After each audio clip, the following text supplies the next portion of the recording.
Hello दोस्तों, मैं आपका दोस्त ये शमसिल आरफीन एक बार फिर आप लोगों का स्वागत कर रहा हूं। और आज का टॉपिक है बहुत इंपॉर्टेंट। फ्रेंड्स, ऐसे बहुत से लोगों को मैं जानता हूं जो जिनके पास डिग्री भी है और जिन्होंने अपना एक अच्छा खासा ऑफिस सेटअप भी कर लिया, लेकिन सेटअप करने के 6 महीने के अंदर उनका ऑफिस बंद हो गया। क्यों? क्योंकि हम में से बहुत लोगों को ये पता ही नहीं होता है ऑफिस ओपन करने के बाद, अपनी कंसल्टेंसी फॉर्म ओपन करने के बाद, कि हमें किस डायरेक्शन में मेहनत करनी है। आखिर वो कौन कौन से सोर्स ऑफ इनकम है जहां से हमें अर्निंग हो सकती है। हमें सोर्स ऑफ इनकम पता नहीं होते हैं। हम अपनी मेहनत, जो हमारी मेहनत का डायरेक्शन है वो गलत दिशा में रखते हैं। तो होता क्या है, जितना पैसा आना चाहिए, जितनी अर्निंग आनी चाहिए वो नहीं आती है। और बॉस, चाहे फॉर्म ओपन करो, चाहे प्रैक्टिस करो, चाहे जॉब करो, चाहे कुछ भी करो, अल्टीमेट ऑब्जेक्टिव क्या होता है? मनी, पैसा। अल्टीमेटली आप कितना पैसा कमा रहे हो ये मैटर करता है। और आज मैं इसी टॉपिक को लेकर के आया हूं कि अगर आप भी अपनी कंसल्टेंसी फॉर्म ओपन करने की सोच रहे हैं या अपना ऑफिस ओपन कर चुके हैं, तो वो कौन कौन से अर्निंग के सोर्स हैं। इससे पहले भी हम लोग वीडियोस हुए थे, जैसे जीएसटी प्रैक्टिशनर और इनकम टैक्स का हमने कोर्स देखा, और अभी हम लोग रजिस्ट्रेशन वगैरह देख रहे हैं। तो हम लोग वहां पर पार्ट में देख रहे हैं कि कैसे कैसे अर्निंग हम कर सकते हैं। आज मैं उन सारी चीजों को कंसोलिडेट करने के लिए इस वीडियो में बात करने वाला हूं। तो देखिए फ्रेंड्स, अर्निंग का जो पहला सोर्स है और जो सबसे इंपॉर्टेंट है वो क्या है? जीएसटी रजिस्ट्रेशन और जीएसटी रिटर्न।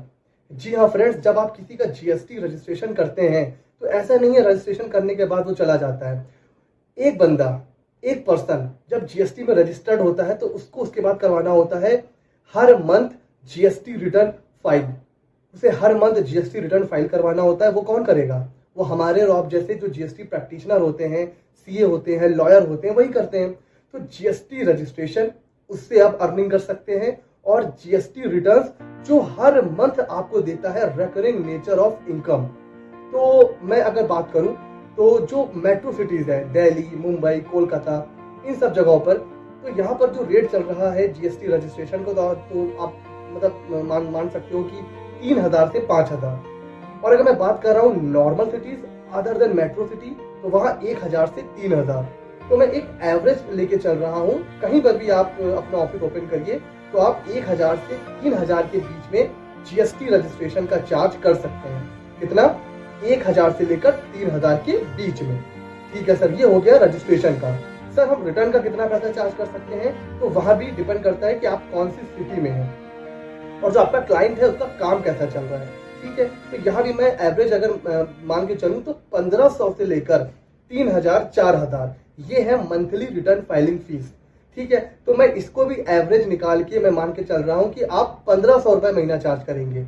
चलिए इसको और कम कर लेते हैं, 1,000 रुपए पर मंथ। आप 1,000 रुपए पर मंथ जीएसटी रिटर्न का चार्ज कर सकते हैं। तो अब मैं मान के चल रहा हूं कि आपके पास है 10 क्लाइंट। ठीक है, 10 क्लाइंट हैं आपके पास, तो आप महीने का 10,000 रुपए अर्न कर रहे हैं। ये तो है बेसिक चीज, हम सबको पता है कि जीएसटी रिटर्न फाइल करके हम महीने की अर्निंग कर सकते हैं। ठीक है, उसके बाद सर हम कैसे अर्निंग कर सकते हैं? तो दूसरा मेन सोर्स ऑफ इनकम है अकाउंटिंग। जी हाँ, अगर आपके पास अकाउंटिंग की अच्छी नॉलेज है, टैली की अच्छी नॉलेज है, तो आप जो जीएसटी के क्लाइंट्स का आप रिटर्न फाइल कर रहे हैं उनकी अकाउंटिंग का काम भी ले सकते हैं। ठीक है, हो सकता है कोई छोटे मोटे क्लाइंट्स हो, उनको रिक्वायरमेंट ना हो अकाउंटिंग की, लेकिन अगर कोई ठीक ठाक क्लाइंट है, एवरेज साइज का क्लाइंट है, तो उसको आप अकाउंटिंग की सर्विस भी दे सकते हैं। तो अकाउंटिंग की सर्विस देने का आप मंथली उससे 3,000, 4,000, 5,000 डिपेंड करता है कि काम कितना है। तो मैं मिनिमम लेके चल रहा हूं कि अगर आप अकाउंटिंग कर रहे हो, आपके पास 10 जीएसटी के क्लाइंट हैं, तो उनमें से अगर 3 की भी आप अकाउंटिंग करते हो और वो महीना आपको 3,000 भी दे रहे हैं, तो आप 9,000 रुपए महीना अकाउंटिंग से भी कमा सकते हैं। तो पहला सोर्स ऑफ इनकम हो गया जीएसटी रिटर्न। दूसरा, आप अपने क्लाइंट्स को अकाउंटिंग की सर्विस भी दे सकते हैं। और तीसरी अगर बात करें तो हम लोगों ने अभी अपने रजिस्ट्रेशन वाले कोर्स में देख लिया है company incorporation, food licence, MSME. Food licence की जो फीस चल रही है वो नॉर्मली 3,000, 4,000, 5,000 से लेकर के 6,000, 7,000, जैसा भी आप चार्ज करिए। मैं एवरेज मान के चल रहा हूं 4,000। तो आप फूड लाइसेंस करके 4,000 रुपए अर्न कर सकते हैं। एमएसएमई रजिस्ट्रेशन कर सकते हैं। जो लोग जीएसटी में रजिस्टर्ड हैं उनको एमएसएमई में भी रजिस्ट्रेशन करवाना पड़ता है। क्यों? कई बार हमें लोन लेना पड़ता है अपने बिजनेस को बड़ा करने के लिए। तो अगर आपका जो बिजनेस है वो एमएसएमई में रजिस्टर्ड होता है, तो हमने एमएसएमई वाले लेक्चर में क्या देखा था कि हमें लोन बेनिफिट्स मिलते हैं। तो अगर आप अपने क्लाइंट्स को एमएसएमई में रजिस्टर करवा लेते हो तो उसकी जो फीस चल रही है वो कहीं कहीं 500, कहीं 1000, कहीं 1500, तो ऑन एन एवरेज 1000। तो आप एमएसएमई रजिस्ट्रेशन करके भी 1000 कमा सकते हैं। सर और कैसे अर्निंग कर सकते हैं? तो सबसे बड़ा, अगर जीएसटी और इनकम टैक्स के बाद अगर मैं बात करूं तो कंपनी इनकॉर्पोरेशन का आप 10,000 से लेकर 20,000 तक भी चार्ज कर सकते हैं। डिपेंड करता है कितने डायरेक्टर की कंपनी बना रहे हैं, 1 पर्सन बना रहे हैं, निधि बना रहे हैं, प्रोड्यूसर कंपनी बना रहे हैं, कौन सी कंपनी बना रहे हैं। तो 10,000 से लेकर 20,000 तक आप चार्ज कर सकते हैं कंपनी इनकॉर्पोरेशन का, तो वहां से भी अर्निंग हो सकती है। अब बात कर लेते हैं इनकम टैक्स की। सर आपने इनकम टैक्स को लास्ट में क्यों रखा? देखिए इनकम टैक्स में क्या है, साल में एक बार आपको आईटीआर फाइल करना है। तो आपको अगर अर्निंग होगी इनकम टैक्स रिटर्न से तो साल में एक बार होगी। हाँ, लेकिन अगर आप अकाउंटिंग करते हैं तो अकाउंटिंग कहीं ना कहीं आईटीआर से रिलेटेड होता है। तो आप, हमने बात कर लिया, अकाउंटिंग से भी आप अर्निंग कर सकते हैं। साल में एक बार आप आईटीआर फाइल करते हैं, तो अगर आपके आईटीआर के अच्छे खासे क्लाइंट्स हैं, जैसे अगर मेरे नोन में ऐसे बहुत से लोग हैं जिनके पास 5,000, 6,000 तक क्लाइंट्स हैं आईटीआर के, तो अगर आप उसका 500 रुपए भी चार्ज कर रहे हो एक आईटीआर 1 का, तो 5,000 अगर क्लाइंट है आपके पास तो सोचिए कितनी अर्निंग कर सकते हैं। ठीक है, तो आप आईटीआर फाइलिंग से भी पैसा कमा सकते हैं। नॉर्मल आईटीआर 500, 1000, बिजनेस आईटीआर का 2000, 3000 ऐसे चार्ज कर सकते हैं। तो ये भी एक और अर्निंग का सोर्स हो गया। और इन सब के अलावा जो टैक्स कंसल्टेंसी होती है, आपके पास क्लाइंट्स आते हैं, पूछते हैं सर हम अपना टैक्स कैसे बचा सकते हैं, सर हमें टैक्स प्लानिंग की कैसे कुछ चीजें बताइए जिससे हम अपना टैक्स सेव कर सकें। तो वहां पर अपनी नॉलेज को अपडेट रखकर आप अपने क्लाइंट्स के टैक्स का पैसा बचा सकते हैं। देखिए आपकी नॉलेज से जितना ज्यादा फायदा होगा आपके क्लाइंट्स को, उतनी ही ज्यादा आप अर्निंग करेंगे। ठीक है, क्योंकि आपके पास है टैक्स की नॉलेज। ठीक है, तभी तो आप अलग हो क्लाइंट से, वरना क्लाइंट्स अपना काम खुद नहीं कर लेगा, है ना। तो क्यों, नॉलेज के ही तो पैसे हैं, वरना हम भी तो आप जैसे हैं। जाहिर सी बात है, आपके पास नॉलेज है, आपको पता है कि कैसे टैक्स को सेव किया जा सकता है, और ये नॉलेज का यूज करके जब आप अपने क्लाइंट्स का पैसा बचाते हो तो उसी बात का आपको क्या मिलती है, आपकी प्रोफेशनल फीस मिलती है।